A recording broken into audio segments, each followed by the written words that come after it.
Kukirin G4 to hulajnoga, o którą ostatnio pytaliście mnie najczęściej i nawet się nie dziwię. Ma agresywną budowę, na papierze genialne osiągi, także już na wstępie wygląda bardzo obiecująco, szczególnie patrząc na cenę. Ale przyjrzyjmy jej się z bliska, zapraszam do oglądania. Hulajnoga zbudowana jest w takim surowym, industrialnym stylu. Ciemno-szara z pomarańczowymi akcentami. Mi taki surowy styl bardzo się podoba, ale domyślam się, że wiele osób nie podzieli mojego zdania, a zresztą napiszcie w komentarzach, co o niej sądzicie.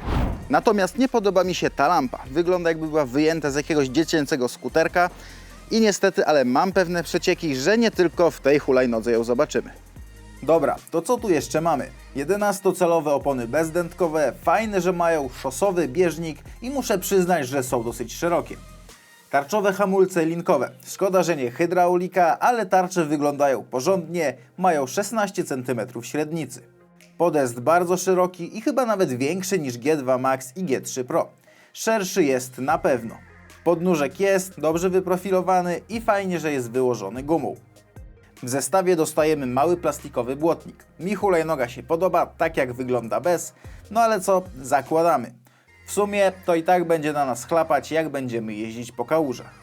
Mamy tu zamontowany jeden silnik w tylnej osi, ale za to jest bardzo mocny. Jest to 60V silnik o maksymalnej mocy 2000 W. Jest to na tyle ciekawe, że teoretycznie ta hulajnoga rozpędza się do 70 km, czyli więcej niż G3 Pro, która ma dwa mocne silniki. Pojemność baterii to 20 Ah, czyli tyle samo ile w G2 Max i zakładam, że zasięg na jednym ładowaniu będzie podobny. Jak to w Kukirinach, ogniwa są chińskiego pochodzenia. To wsiadamy na hulajnogę i jedziemy. I co? I jest wygodnie. Mamy mnóstwo miejsca na nogi oraz tak, żeby przybrać dobrą pozycję. Kolumna kierownicy nie ma regulacji, jest na stałej wysokości, ale dla zdecydowanej większości osób będzie odpowiednia. Dzięki temu konstrukcja jest sztywna i zmniejsza szanse na powstawanie luzów. Producent deklaruje, że ten jeden mocny silnik rozpędzi nas do 70 km/h. I może tak jest w przypadku szczuplejszych osób, ale w moim przypadku osiągnąłem maksymalnie 60 km/h według GPS-a. Licznik na hulajnodze pokazywał 64. Ale żeby rozpędzić się do takiej prędkości, hulajnoga potrzebowała trochę czasu. Bo wiecie, jeden silnik nigdy nie zastąpi dwóch. I jak na jeden silnik, to naprawdę rozpędza się do dużych prędkości, ale to w żadnej mierze nie jest zrywna hulajnoga z ogromną mocą. Nie ma takiego przyspieszenia.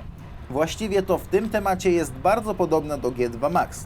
To samo jest w przypadku podjazdów na wzniesienia. Oczywiście jest mocniejsza niż G2 Max, ale nie da się ukryć, że dalej jest to jeden silnik. A z G3 Pro równać się nie może. G4 do testów otrzymałem od partnera kanału, jakim jest geekbuying.pl. W opisie filmu znajdziecie link do niej oraz kupon rabatowy, tak abyście mogli ją kupić najtaniej na rynku.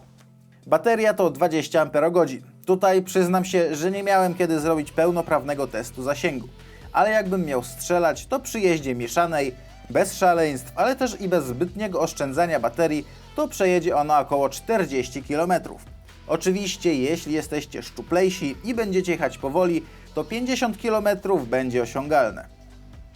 Mamy tu zupełnie inny wyświetlacz niż w przypadku innych hulajnóg od Kukirina, bo mamy tutaj na przykład przyciski dotykowe.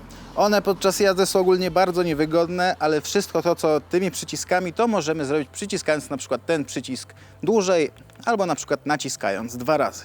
Muszę powiedzieć, że gripy są średnio wygodne, one nie mają takich wyprofilowanych listków, na których możemy oprzeć dłoń, ale to dlatego, że mamy tutaj manetkę nie tylko kciukową, ale ona tak wystaje tutaj na grip i możemy dodawać gazu tak samo jak w motocyklach.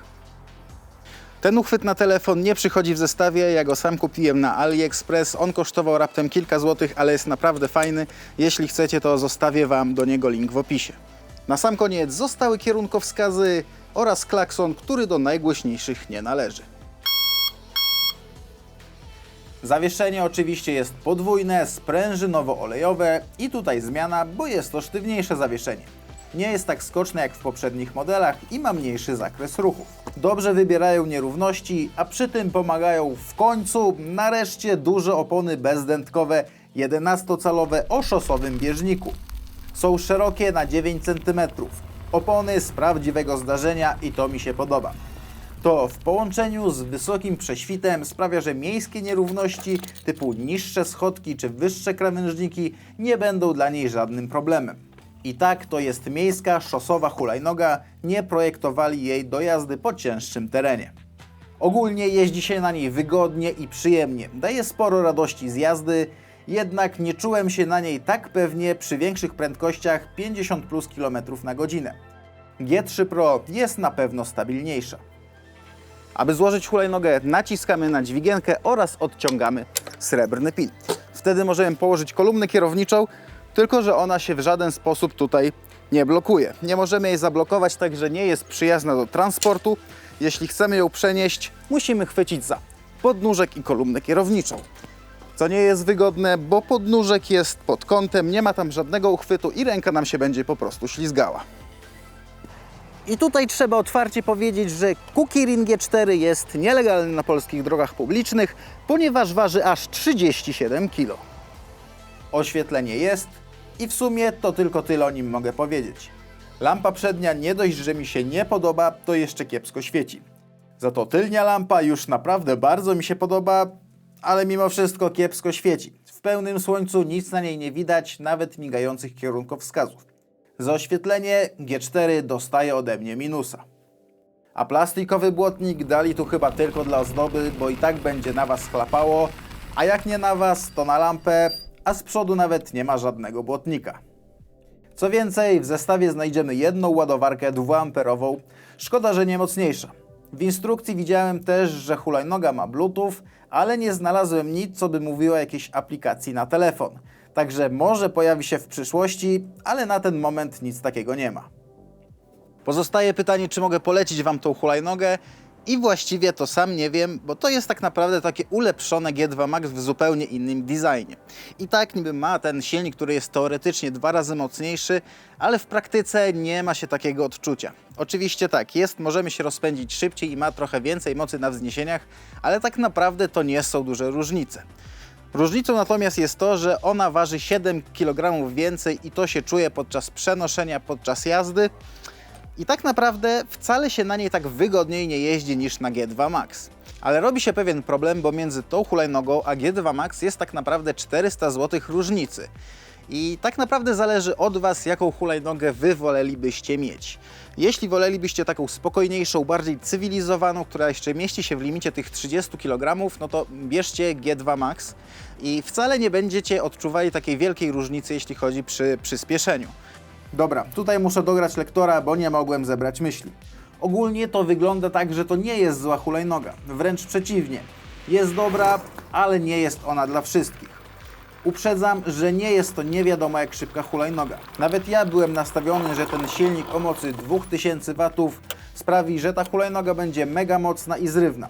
Oczywiście rozpędzicie się do większych prędkości, ale zajmuje to trochę czasu. Jeśli ważycie więcej, to odczujecie to na wzniesieniach.